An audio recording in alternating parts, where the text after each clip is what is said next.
नमस्कार दोस्तों, हिंदी क्लास में आपका स्वागत है। दोस्तों आज की क्लास में घमंडी बाज और चूहे की कहानी पढ़ाऊंगा। दोस्तों बहुत ही अच्छी कहानी है।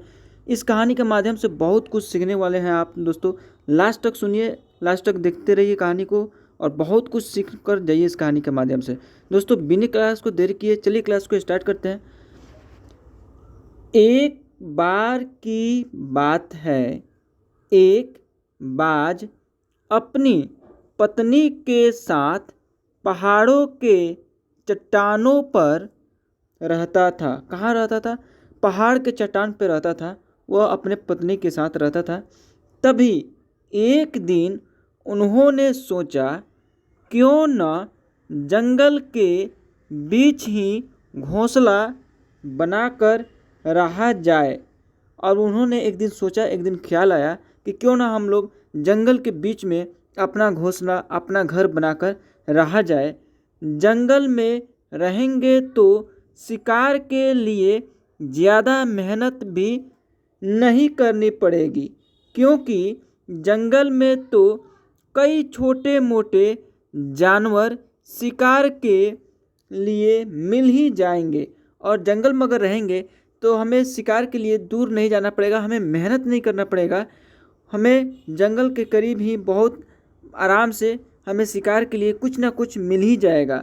यह सोचकर बाज के इस जोड़े ने जंगल के एक सबसे ऊंचे पेड़ पर अपना घोंसला तैयार करना शुरू कर दिया। और जंगल के सबसे ऊंचे पेड़ पे अपना घोंसला बनाना तैयार करना शुरू कर दिया। ठीक है, अब मौसम भी बदल चुका था।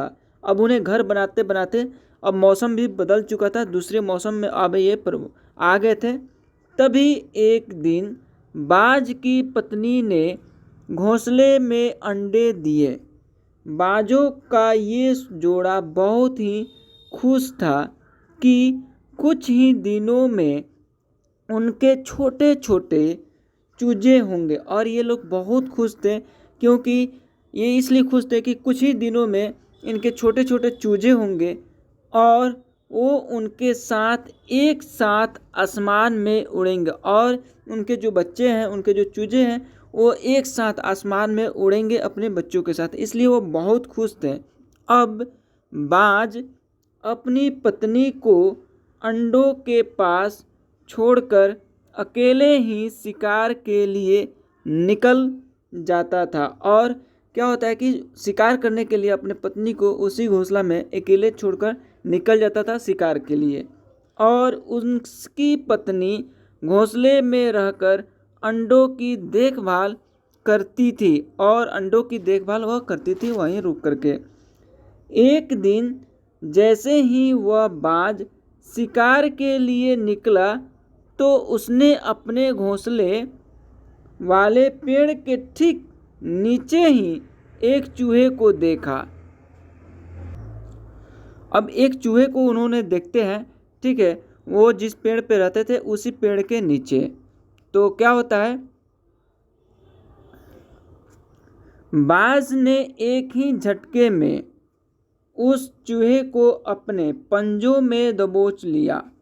तभी चूहा अपनी मौत को सामने देखकर घबरा गया। और चूहा घबरा जाता है जब अपने मौत को सामने देखता है तो, और बोला, बाज भाई, आप तो पंछियों के राजा हैं, मुझ पर दया करो।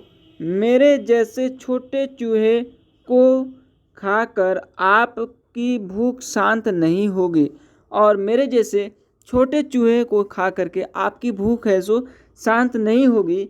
अगर आप मेरी जान बख्श दो तो मैं आपको एक ऐसी बात बता सकता हूँ जो आपके और आपके परिवार के बहुत काम आएगी। और ये बोलता है कि आप मुझे छोड़ दो, आप मेरी जान बख्श दो तो मैं एक ऐसी बात बताऊंगा जो आपको और आपके परिवार को बहुत काम आएगी। ये बताता है कुछ राज की बातें। ठीक है, बाज चूहे की ये बात सुनकर रुक गया और बोला कि ठीक है, बताओ तुम क्या कहना चाहते हो। तब चूहे ने बोलना शुरू किया, बाज भाई, मैं इस पेड़ के ऊपर घोंसला बनाकर अपने परिवार के साथ बहुत खुशी से रहते हो और मैं भी इस पेड़ के नीचे बिल बनाकर रहता हूँ।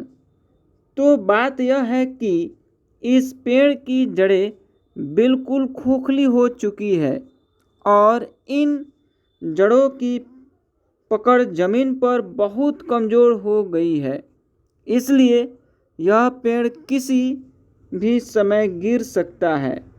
तो बाज भाई, आप इस पेड़ को छोड़कर अपने परिवार के साथ कहीं और घोंसला बना लीजिए, वरना ये पेड़ कभी भी गिर गया तो इससे आपके परिवार को बहुत ही भारी नुकसान हो सकता है। और ये बताता है कि ये पेड़ बहुत ही कमज़ोर हो गया है, आप इस पेड़ को बदल लीजिए, दूसरी जगह चले जाइए, नहीं तो ये पेड़ कभी भी गिर सकता है। ठीक है। तभी बाज ने गुस्से में कहा कि तुम सिर्फ अपनी जान बचाने के लिए ऐसा कह रहे हो। मैं पंछियों का राजा, भला तुम जैसे छोटे मोटे जानवर की बात पर विश्वास क्यों करूं? मैं इतना ताकतवर हूं कि अगर मेरे परिवार पर कोई मुसीबत आ भी जाए तो मैं अकेला ही उसे संभाल लूँगा। लेकिन हाँ,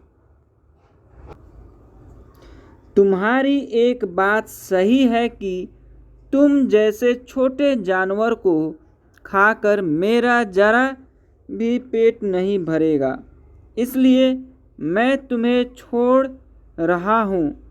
चूहा जानता था कि ये पेड़ कभी भी गिर सकता है, इसलिए वह ये चाहता था कि बाज अपना घोंसला छोड़ दे, लेकिन बाज अपने घमंड के कारण चूहे की बात को वह स्वीकार नहीं करता है। ठीक है, अनसुनी कर देता है।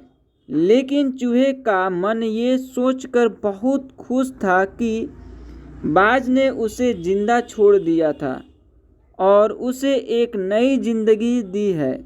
यह बाज का उस पर एक एहसान था।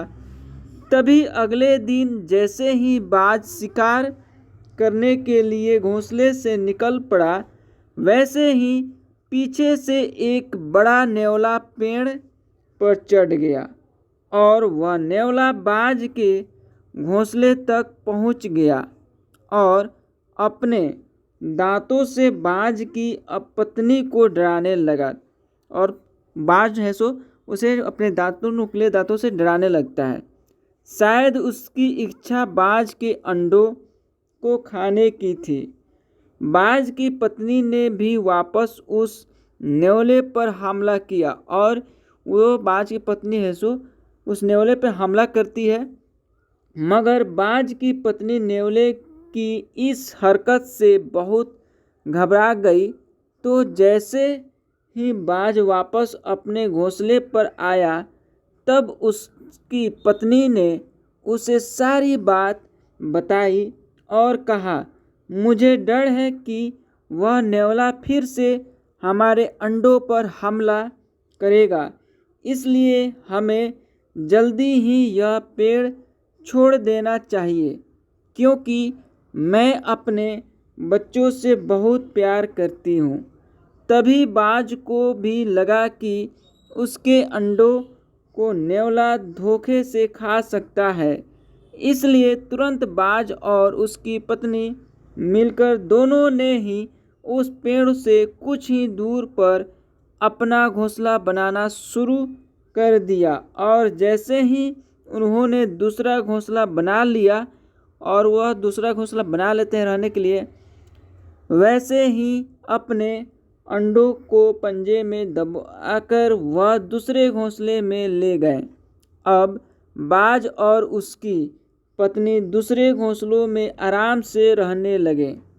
अभी उन्हें दूसरे घोंसले में पहुंचते हुए एक दिन ही निकला था कि शाम के समय तेज हवा चलने लगी।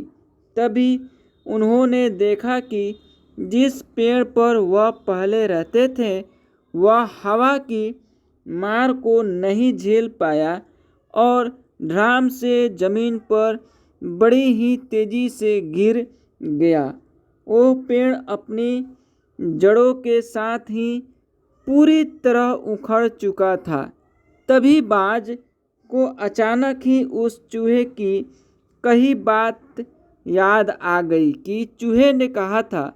अब चूहे ने क्या कहा था वो बात इनको याद आ गई। वह पेड़ जड़ों से बहुत कमज़ोर है और कभी भी गिर सकता है। लेकिन अब तो वो बाज अपना घोंसला बदल चुका था, इसलिए बाज और उसका पूरा परिवार सुरक्षित था। तभी अगले दिन सुबह वह चूहा बाज के नए घोंसले के नीचे पहुंचा और उसने बाज को आवाज़ लगाई और कहा, क्यों बाज भाई, तुम्हारा पूरा परिवार अब सुरक्षित है ना? चूहे के साथ वह नेवला भी था। चूहे और नेवले को एक साथ देखकर वह बाज सोच में पड़ गया। तब चूहे ने बोलना शुरू किया, हैरान मत हो पंछियों के राजा बाज भाई, यह नेवला मेरा दोस्त है और इसने मेरी दोस्ती की खातिर ही तुम्हारे घोंसले पर हमला किया था और अपनी जान को जोखिम में भी डाला था। यह सब मेरा प्लान था ताकि मैं तुम्हारी और तुम्हारे परिवार की जान बचा सकूं।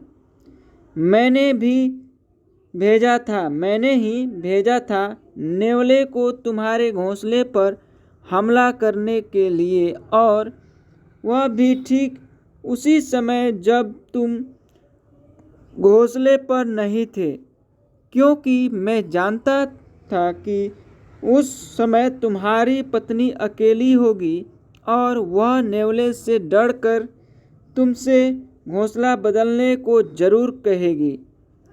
और तुम्हारा मकसद भी यही था कि तुम अपने परिवार को कहीं और लेकर चले जाओ ताकि तुम्हारे बच्चे सुरक्षित रहें। तभी यह सब सुनकर बाज बड़ी ही शर्मिंदगी महसूस कर रहा था कि उसने चूहे की बात नहीं मानी और अब उस बाज का घमंड भी चूर चूर हो चुका था। तभी उसने चूहे को धन्यवाद कहा।